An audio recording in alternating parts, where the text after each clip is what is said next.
നമുക്കൊരു പാത്രത്തിലേക്ക് 1.5 കപ്പ് മൈദയാണ് കേട്ടോ ഇട്ട് കൊടുക്കുന്നത്. ഇത് 1/2 കപ്പാണ്. അങ്ങനെ 3 പ്രാവശ്യമായിട്ട് 1.5 കപ്പ് മൈദ ചേർത്ത് കൊടുക്കുന്നുണ്ട്.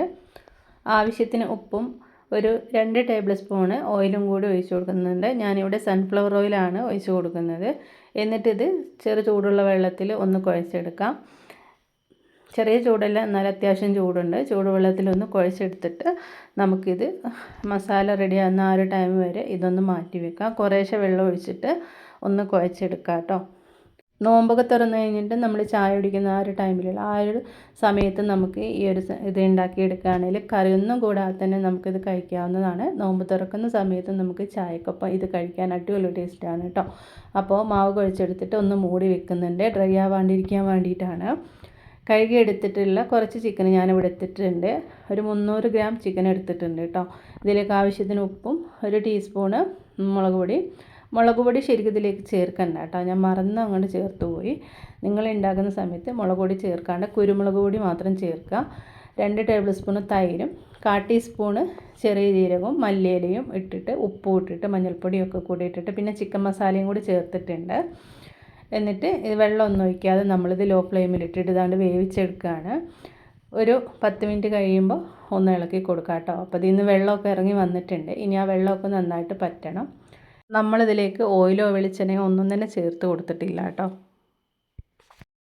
ഇനി ഇതിലേക്ക് ചോപ്പ് ചെയ്ത് വെച്ചിട്ടുണ്ടായിരുന്ന ഒരു വലിയ സവാളയും കുറച്ച് കറിവേപ്പിലയും കൂടി ഇട്ട് കൊടുക്കുന്നുണ്ട്. ഇനി ആ സവാളയൊക്കെ ഒന്ന് വഴന്ന് ആ ഒരു ചിക്കൻ്റെ മസാലയൊക്കെ പിടിച്ച് ആവുന്നത് വരെ ഒന്നങ്ങോട്ട് മൂടി വെച്ചിട്ട് വേവിച്ചെടുക്കാം. ഇനി ഇതിലേക്ക് ഒരിത്തിരി ഗരം മസാലയും കൂടി ചേർത്ത് കൊടുക്കുന്നുണ്ട് കേട്ടോ. ചിക്കൻ മസാലയാണ് ആദ്യം ഞാൻ ചേർത്തിട്ടുണ്ട്, ഒരിത്തിരിയും കൂടി ചേർത്തതാണ്. എന്നിട്ടിതാ ഈ ഒരു കയ്യിൽ വെച്ചിട്ട് തന്നെ ഈ ഒരു ചിക്കൻ്റെ പീസസൊക്കെ നന്നായിട്ടൊന്നുകൊണ്ട് ഉടച്ചെടുക്കുക കേട്ടോ. അപ്പോൾ വെന്ത് കിട്ടുമ്പോൾ അത് ഉടച്ചെടുക്കുന്ന സമയത്ത് വേറിട്ട് കിട്ടിക്കോളും, ഉടഞ്ഞ് കിട്ടിക്കോളും. ലാസ്റ്റ് കുറച്ച് മല്ലിയിലയും കൂടി 2-3 പച്ചമുളക് ചെറുതായി അരിഞ്ഞും കൂടി ഇട്ട് കൊടുക്കുന്നുണ്ട്. ഇനി നമുക്ക് മാവൊന്ന് കുഴച്ചെടുക്കാം. മസാല ഒന്ന് ചൂടാറട്ടെ. ഈ ഒരു മാവ് ഞാൻ 4 എണ്ണാക്കിയാണ് എടുത്തിട്ടുള്ളത്. വലിയ ചപ്പാത്തി ആക്കിയിട്ട് ഇത് പരത്തിയെടുക്കണം കേട്ടോ. എന്നിട്ട് 4 എണ്ണാക്കിയിട്ട് 2 പേർക്ക് കഴിക്കാനുള്ള ആ രീതിയിലാണ് കേട്ടോ ഇപ്പോൾ ഞാനിവിടെ ഉണ്ടാക്കിയെടുക്കുന്നത്. അപ്പോൾ ആദ്യം ഒരു ചപ്പാത്തി ഇതുപോലെ പരത്തിയെടുത്തിട്ട് വലിയ ഷീറ്റാക്കി പരത്തിയെടുക്കുന്നുണ്ട്. അപ്പോൾ ഇതിങ്ങനെ പരത്തിയെടുത്തിട്ട് നമുക്ക് ഷേപ്പൊന്നും വേണമെന്നൊന്നുമില്ല. ഏത് ഷേപ്പ് ഇനി ഇല്ലെങ്കിലും കുഴപ്പമൊന്നുമില്ല. ഇതുപോലെ പരത്തിയെടുത്തിട്ട് ഇതിൻ്റെ രണ്ടറ്റവും നമുക്കൊന്ന് ഇങ്ങോട്ടും മടക്കി കൊടുക്കുക. ഇതങ്ങോട്ടും ആ ഒരു വശം ഇങ്ങോട്ടും മടക്കി കൊടുക്കാമെന്ന് കേട്ടോ.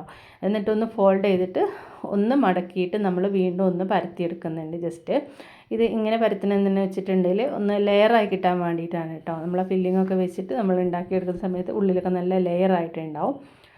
അപ്പോൾ ഈ ഒരു ഇതിൽ പരത്തിയെടുത്തിട്ടുണ്ട് ചതുരത്തിലിത്. ഇനി നമ്മൾ ആ ഷേപ്പില്ലാത്ത ഭാഗം ഒന്ന് കട്ട് ചെയ്ത് മാറ്റുന്നുണ്ട് കേട്ടോ. അപ്പോൾ നല്ല രീതിയിൽ പരത്തിയെടുക്കുകയാണെങ്കിൽ കട്ട് ചെയ്ത് മാറ്റേണ്ട ആവശ്യമില്ല. ഇതുപോലെ 2 എണ്ണം ഇവിടെ ഞാൻ ആദ്യം ഇവിടെ പരത്തിയെടുത്തിട്ടുണ്ട്. ഇനി ഉള്ളിലായിട്ട് കുറച്ച് ബട്ടറും കൂടെ നമുക്ക് തേച്ച് കൊടുക്കാം. ഈ ഒരു ബട്ടർ നമ്മൾ ആദ്യം ചപ്പാത്തി പരത്തിയെടുത്തില്ലേ, മടക്കുന്നതിന് മുന്നേ തന്നെ നമ്മൾ തേച്ച് കൊടുക്കേണ്ടതാണ്. ഞാൻ അബദ്ധവശാൽ മറന്നു പോയിട്ടോ. അപ്പോൾ ഞാനിങ്ങനെ ചെയ്ത് കൊടുക്കുകയാണ്. ഇങ്ങനെ ചെയ്താലും കുഴപ്പമൊന്നുമില്ല. ആ ബട്ടറിൻ്റെ ടേസ്റ്റ് നമ്മൾ ആ ചപ്പാത്തിയിൽ നന്നായിട്ട് പിടിച്ച് കിട്ടിക്കോളും. എന്നിട്ട് ചൂടാറിയിട്ടുള്ള ആ ഒരു ചിക്കൻ്റെ ഫില്ലിങ് നമുക്കിതിൻ്റെ ഒരു ചപ്പാത്തിൻ്റെ ഉള്ളിലായി വെച്ചിട്ട് മറ്റേ ചപ്പാത്തി കൊണ്ട് ഇത് കവർ ചെയ്തിട്ട് നല്ലതുപോലെ ഒട്ടിച്ചെടുക്കുക കേട്ടോ.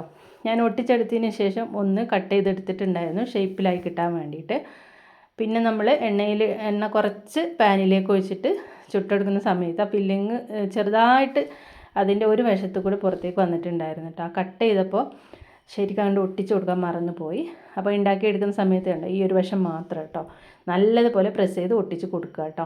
ഒരുപാട് ഓയിൽ വേണ്ട, കുറേശ്ശെ ഓയിൽ ഒഴിച്ചിട്ട് നമ്മൾ പാനിൽ കൊള്ളുന്ന ആ രീതിയിൽ പരത്തിയെടുക്കുകയാണെങ്കിൽ 4 വശം നന്നായിട്ട് വെന്ത് കിട്ടും. ഇതിപ്പോൾ ഞാൻ ഓരോ മൂലയും അങ്ങോട്ടും ഇങ്ങോട്ടും നീക്കിയിട്ടാണ് കേട്ടോ പരത്തിയിട്ട് വേവിച്ചെടുത്തിട്ടുണ്ടായിരുന്നത്.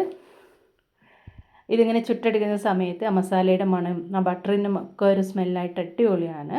ആദ്യത്തെ ചുട്ടെടുത്തിട്ടുണ്ട്, ഇതൊരു പാത്രത്തിലേക്ക് മാറ്റാം. രണ്ടാമത്തേത് ഞാനിവിടെ പരത്തിയെടുത്ത് ഫില്ലിങ്ങൊക്കെ വെച്ചിട്ട് റെഡിയാക്കി എടുത്തിട്ടുണ്ട് കേട്ടോ. അത് ഞാൻ കുറച്ച് വലിപ്പത്തിലേ പരത്തിയെടുത്തിട്ടുള്ളൂ. നേരത്തേതിൻ്റെ അത്ര വലിപ്പത്തിൽ ഞാൻ പരത്തിയിട്ടില്ല. അങ്ങനെ രണ്ടും നമ്മളിവിടെ ചുട്ടെടുത്തിട്ടുണ്ട്. കുറച്ച് മല്ലിയിലയും കൂടി ഇതിൻ്റെ മേലേക്കായിട്ട് ഇട്ട് കൊടുക്കുന്നുണ്ട് കേട്ടോ. 2 വശം നന്നായിട്ട് വെന്ത് മൊരിഞ്ഞ് വരുന്ന സമയത്ത് നമുക്ക് പാനിൽ നിന്ന് എടുത്ത് മാറ്റാം. ഇത് കട്ട് ചെയ്തിട്ട് ഇങ്ങനെ കഴിക്കുന്ന സമയത്ത് നല്ല ക്രിസ്പി ആയിട്ടാണ് കേട്ടോ ഉണ്ടായിട്ടുണ്ടായിരുന്നത്. ചൂടോട് കൂടി കഴിക്കാനാണ് അടിപൊളി ടേസ്റ്റ്. അപ്പോൾ എല്ലാവരും ട്രൈ ചെയ്ത് നോക്കുക. വീഡിയോ ഇഷ്ടമായി ലൈക്ക് ചെയ്യാൻ മറന്നു പോകരുത്.